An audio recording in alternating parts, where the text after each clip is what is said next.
జమ్మూ కశ్మీర్కు త్వరలోనే రాష్ట్ర హోదా లభిస్తుందని భరోసా ఇచ్చారు ప్రధానమంత్రి నరేంద్ర మోదీ. అసెంబ్లీ ఎన్నికలు జరుగుతున్నాయని అన్నారు. ఉదంపూర్లో బీజేపీ విజయ శంఖనాథ్ సభలో ఆయన మాట్లాడారు. ఆర్టికల్ 370 రద్దు తర్వాత అభివృద్ధి పదంలో నయా కశ్మీర్ ఆవిష్కృతమవుతోందని అన్నారు. కుటుంబ ప్రయోజనాల కోసం కాంగ్రెస్, నేషనల్ కాన్ఫరెన్స్, పీడీపీ 370 గోడ కట్టాయని దుయ్యబట్టారు. ఆర్టికల్ 370ని పునరుద్ధరిస్తామని కాంగ్రెస్ హామీ ఇవ్వగలదా అని సవాల్ విసిరారు ప్రధాని.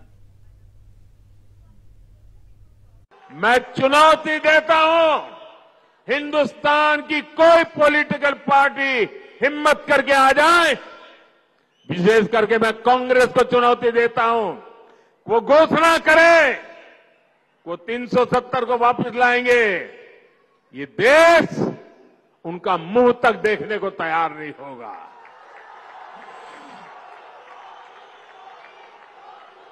ये कैसे कैसे भ्रम फैलाते हैं, कैसे कैसे लोगों को डरा के रखते हैं।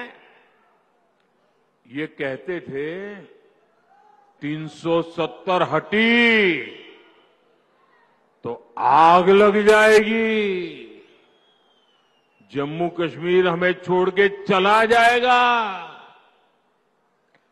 लेकिन जम्मू कश्मीर के नौजवानों ने इनको आईना दिखा दिया। బెంగళూరు రామేశ్వరం కేఫ్ పేలుడు కేసు దర్యాప్తులో కీలక పురోగతి లభించింది. ఇద్దరు ప్రధాన నిందితులను ఎన్ఐఏ అరెస్ట్ చేసింది. బాంబర్ మున్సావేర్ హుస్సేన్ షాజిబ్, సూత్రధారి అబ్దుల్ మతిన్ తహాన్ను అరెస్ట్ చేసినట్లుగా ఎన్ఐఏ వర్గాలు వెల్లడించాయి. పేలుడు జరిగిన నాటి నుంచి పరారీలో ఉన్నవారు అస్సాం, పశ్చిమ బెంగాల్లో తలదాచుకున్నట్లుగా నిఘా వర్గాలు కనిపెట్టాయి. వీరిద్దరూ ఐఎస్ఐఎస్ బెంగళూరు మాడ్యూల్కు చెందినవారుగా గుర్తించాయి. మార్చి 1వ తేదీన బెంగళూరులోని ప్రఖ్యాత రామేశ్వరం కేఫ్లో ఐఈడీ పేలుడు సంభవించింది. ఈ ఘటనలో 10 మంది గాయపడ్డారు.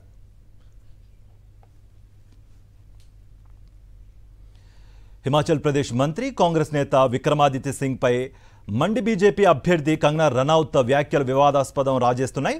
తనను చోటా పప్పు అన్న కంగనాపై మండిపడ్డారు విక్రమాదిత్య. దేవభూమి హిమాచల్లో ఇప్పటి వరకు ఇలాంటి భాషను ఎవరూ ఉపయోగించలేదని అన్నారు. కంగనా రనౌత్కు మండి ప్రజలే తగిన బుద్ధి చెప్తారని అన్నారు విక్రమాదిత్య సింగ్. మండి నుంచి కంగనాకు పోటీగా విక్రమాదిత్యను బరిలోకి దించాలని భావిస్తోంది కాంగ్రెస్ హైకమాండ్.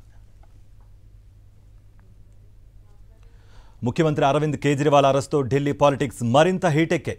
మరోసారి సంచలన ఆరోపణలు చేశారు ఆప్ నేతలు. ఢిల్లీలో రాష్ట్రపతి పాలన విధించేందుకు బీజేపీ ప్రయత్నిస్తోందని అన్నారు. కేజ్రీవాల్ ప్రభుత్వాన్ని అస్థిరపరిచేందుకు కుట్ర జరుగుతోందని ఆరోపణలు గుప్పించారు ఢిల్లీ మంత్రి ఆతిష్ సింగ్. ఈ కుట్రలో భాగంగానే సీఎం వ్యక్తిగత కార్యదర్శిని తొలగించారని అన్నారు. ఆప్ ఆరోపణలను బీజేపీ తిప్పికొట్టింది. ఆ పార్టీ రోజుకో కొత్త కథను వండి వారుస్తోందని ఎద్దేవా చేసింది.